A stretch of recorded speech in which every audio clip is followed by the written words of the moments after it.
যোনবিলাক আমাৰ টায়াৰবিলাক হয় জেকে টায়াৰ MRF C8 সেইবিলাক ৰাবাৰ গোটেই অসমে গোটেই নৰ্থ ইষ্টৰ ভিতৰত একদম টপ লিষ্টত আছে যোনটো লিকুইড ৰাবাৰটো হয় সেইটো আনাৰ পিছত ইয়াতে এনেকৈ থৈ দিয়া হয়।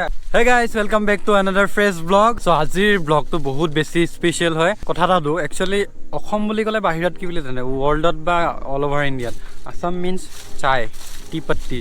বাট আজি ব্লগটোত এনেকুৱা এটা বস্তু প্ৰডাকশ্যন দেখুৱাবলৈ যাম, বস্তুৰ যিটো বহুত বেছি মানে অসমে প্ৰডিউচ কৰে, সেইটো হ'ল ৰাবাৰ গোটেই অসমে গোটেই নৰ্থ ইষ্টৰ ভিতৰত একদম টপ লিষ্টত আছে যোনটো ৰাবাৰ মানে প্ৰডিউচ কৰে, আৰু গোটেই অল অভাৰ ইণ্ডিয়াটো বহুত টপ ৰেংকিঙত আছে। চ' আজি আপোনালোকক দেখুৱাম যে ৰাবাৰ কেনেকৈ প্ৰডিউচ কৰে অসমত। চ' আপোনালোকে বি ভিডিঅ'টো চাই বহুত বেছি ভাল পাব, আৰু হয়তো এনেকুৱা ব্লগ নাই দেখা চাগে ৰাবাৰ কেনেকৈ প্ৰডিউচ কৰে। আজি গোটেইখিনি একদম কেনেকৈ কি কৰে সকলোখিনি আপোনালোকক দেখুৱাম, ভিডিঅ'টো একদম লাষ্টৰলৈকে চাই থাকক। চ' মই আজি গৈ আছোঁ কোকৰাঝাৰতে, আমাৰ ৰুমৰ পৰা অলপ দূৰ 4-5 কিলোমিটাৰমান হ'ব। তো তাতে গৈ আছোঁ, মানে মোৰ অ'নাৰ মানে মালিক ৰুণুদাৰ মানে এখন বাগান আছে, ৰাবাৰ বাগান। চ' তালৈকে গৈ আছোঁ। ৰুণুদা আগত গ'ল স্কুটিত, তো মই লাহে লাহে পিছে পিছে গৈ আছোঁ। আৰু এখন বাগান বহুত ধুনীয়া, চাওক ভিউটো। চ' এতিয়া আমি ৰাবাৰ বাগান পাম, আৰু ৰাবাৰ বাগানত কেনেকৈ কি কৰে সকলোখিনি প্ৰচেছ একদম ফাৰ্ষ্টৰ পৰা লাষ্টৰলৈকে আপোনালোকক দেখুৱাম। চ' বলক।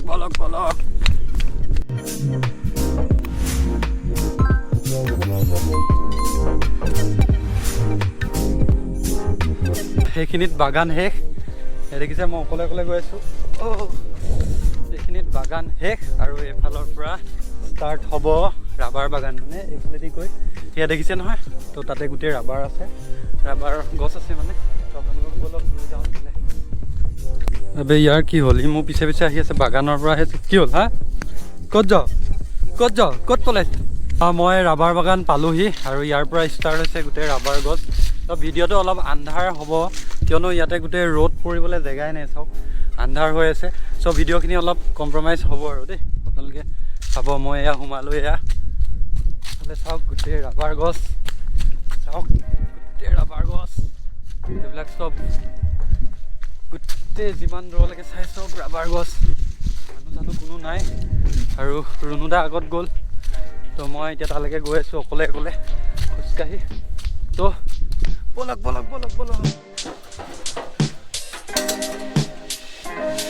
তো হে গাইছ, আপোনালোকক মই কৈছিলোঁ যে আজি ৰাবাৰৰ কেনেকৈ প্ৰডিউচ কৰে সকলোখিনি আপোনালোকক দেখুৱাম। চ' মই এতিয়া আছোঁ এজোপা ৰাবাৰ গছ, সেয়া চাওক ৰাবাৰ গছৰ ওচৰত আছোঁ। আপোনালোকক সকলোখিনি দেখুৱাম একদম কেনেকৈ মানে এনেকৈ চিট বনাই, চাওক লাষ্টত এনেকৈ চিট ওলায়।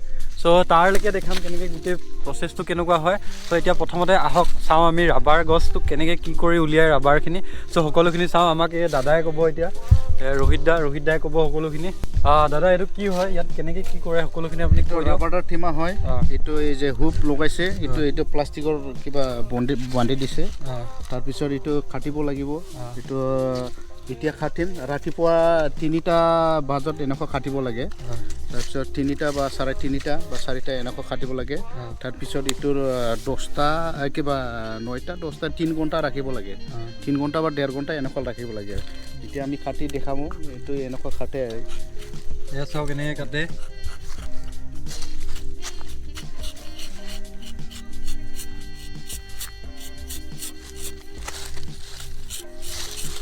চ' আপোনালোকে চাওক, এয়া চাওক ৰবাৰ ওলাই আহিছে, এয়া চাওক, এয়া যেতিয়া কাটি দিয়াৰ পিছত এনেকৈ ওলাই আহিছে, চাওক।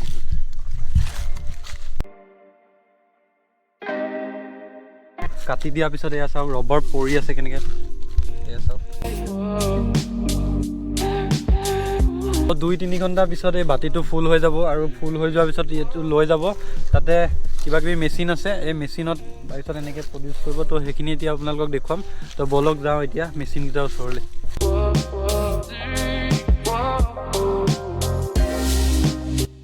চ' আমি এতিয়া আহিলোঁ এই মেচিনকেইটাৰ ওচৰত। এয়া চাওক ইয়াতে কিমান ৰাবাৰ আছে, এইবিলাক চব বনাই হৈ গ'ল। আৰু ইয়াতে এইকেইটা মেচিন আছে, কি হয় নাজানো, সুধিম বাৰু।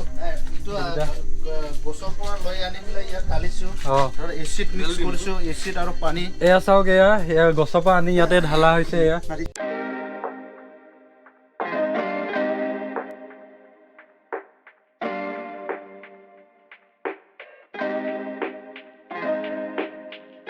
যোনটো লিকুইড ৰাবাৰটো হয় সেইটো আনাৰ পিছত ইয়াতে এনেকৈ থৈ দিয়া হয় আৰু কিমান টাইম থোৱা হয় এচি লগাই পেলাই থ'ব লাগে কিমান টাইম থ'ব লাগে 1 ঘণ্টা 1 ঘণ্টা বা 1.5 ঘণ্টা 1 ঘণ্টা কিবা এচিড এটা দিব লাগে দিয়াৰ পিছত এয়া চাওক আপোনালোকে অলপ এয়া অলপ ৰাবাৰ টাইপ হৈ গৈছে এয়া চাওক এইটো হৈছে এইটো হৈ গৈছে এইটো লৈ পেলাই ইয়াত মেচিনত দিব লাগে এইটো লৈ পিনি এতিয়া আমি মেচিনত দিম এইটো কি মেচিন হয় এইটো পানীটো কিবা ৰোলিং মেচিন পানীটো যাবৰ কাৰণে কৰে নেকি ৰবাৰ ৰোলিং মেচিন তো এতিয়া এই মেচিনটোত এয়া চাওক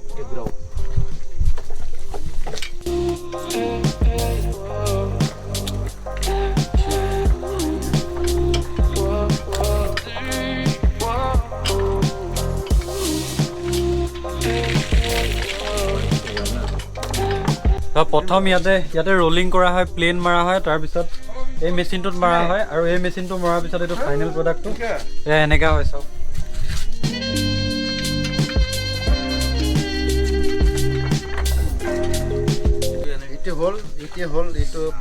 এইটো ফাইনেল প্ৰডাক্ট এইটো তো এইটো ইয়াৰ পিছত কি কৰিব লাগিব ইয়াৰ পিছত এইটো এই যে কিবা শুকাব লাগিব ৰ'দত শুকাব লাগিব কিমান দিন এইটো এদিন শুকাই পেলাই এইটো কিবা একদিন শুকাব লাগিব তাৰপিছতে ষ্টিম ৰুমত যাব না ষ্টিম ৰুমত কিমান দিন লাগে তাতে এসপ্তাহ লাগে তাতে ষ্টিম ৰুম দুটা আছে তাতে আমাৰ এইখিনি ইয়াৰ এইটো লৈ যাব তাতে 5 দিন মান থৈ দিব থোৱাৰ পিছত ফাইনেল প্ৰডাক্ট ওলাব সেইটো আপোনালোকক দেখুৱাই আছোঁ ফাইনেল প্ৰডাক্টটো কেনেকুৱা হ'ব এইটো 2 দিন হ'ল এয়া চাওক 2 দিন হ'ল এয়া এনেকুৱা কালাৰটো অলপ বেলেগ হৈ গৈছে চাওক গ্ৰে টাইপ হৈ গৈছে তো ষ্টিম ৰুম দুটা আছে এয়া চাওক ষ্টিম ৰুম দুটা তো এয়া চাওক কেনেকৈ আছে মই ভিতৰত এবাৰ যাম এতিয়া জ্বলাই দিয়ে ন এয়া চাওক এয়া কালাৰটো বেলেগ হৈ গৈছে পুৰা ব্ৰাউন টাইপ হৈ গৈছে আৰু ইয়াতে এয়া জুই দিয়া হয় এই ৰুমটোত চাওক এইটো এফালৰ পৰা দিয়া থাকে জুইটো আৰু ভিতৰত গোটেই মানে যোনটো হিট হৈ থাকে পুৰা ৰুমটো তো ষ্টিম ৰুমত 4-5 দিন থকাৰ পিছত একদম ফাইনেল যোনটো প্ৰডাক্ট হয় যোনটো বিক্ৰী কৰিবলৈ যাব সেইটো এনেকুৱা হয় এয়া চাওক কালাৰটো কেনেকুৱা হ'ল পুৰা ব্ৰাউন টাইপ হৈ গ'ল এয়া এইটো এতিয়া ক'ত বিক্ৰী কৰিব যাব ডাইৰেক্ট মাৰ্কেটত যাব ন এইটো মানে এইটো পাৰ পিচ কিমান মানকৈ পায় প্ৰাইচ এনেকুৱা নহয় কিলো হিচাপত যায় ন 120-30 বৰ্তমান 120 টকা ইয়াতে আপোনালোকৰ কিমানজন মানুহ আছে আমি ইয়াতে বৰ্তমান 7জন আছে ন দাদা আপোনালোকৰ ইয়াতে একদিনত মানে কিমানকৈ মানে প্ৰডিউচ হয় ইয়াতে কিমানকৈ কৰে বৰ্তমান আমাৰ 2 কুইণ্টেল একদিনত 500 চিট উৰে আৰু এয়া চাওক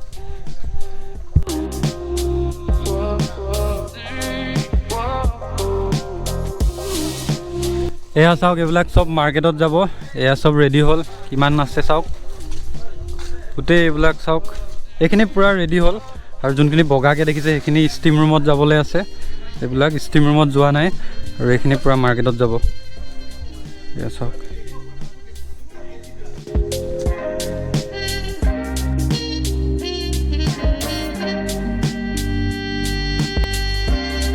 তো ইয়াতে অকল ৰাবাৰ বাগানে নাই এয়া চাওক গোটেই এইফালে তামোল গছ আছে আৰু আম গছ এইবিলাক কিবা কিবি ধেৰ আছে এয়া চাওক গোটেই তামোল গছো বহুত আছে এইবিলাক সৰু হৈ আছে আৰু এইবিলাক কি গছ হয় এইবিলাক কি গছ এইটো ৰাবাৰে ন এইটো অলপ বেলেগ দেখোন ক'ত হৈ গৈছে ইয়াতে বহুত ডাঙৰ এৰিয়া হয় এইটো আৰু সেইটো হ'ল বাউণ্ডেৰীটো আৰু সিটো ছাইডৰ পৰা বেলেগৰ হয় এইখিনি মাটি তাতে বেলেগে কৰে কাল্টিভেট কৰে ইয়াতে চাওক ৰুণুদাহঁতে ইয়াতে গাহৰি পুহিবলৈও দিয়া আছে আৰু এইবিলাক মুৰ্গী চুৰ্গী এইবিলাকো আছে বহুত আছে এইবিলাক মানে বহুত এই চাওক মুৰ্গী এইফালে দেখিছে দিগন্ত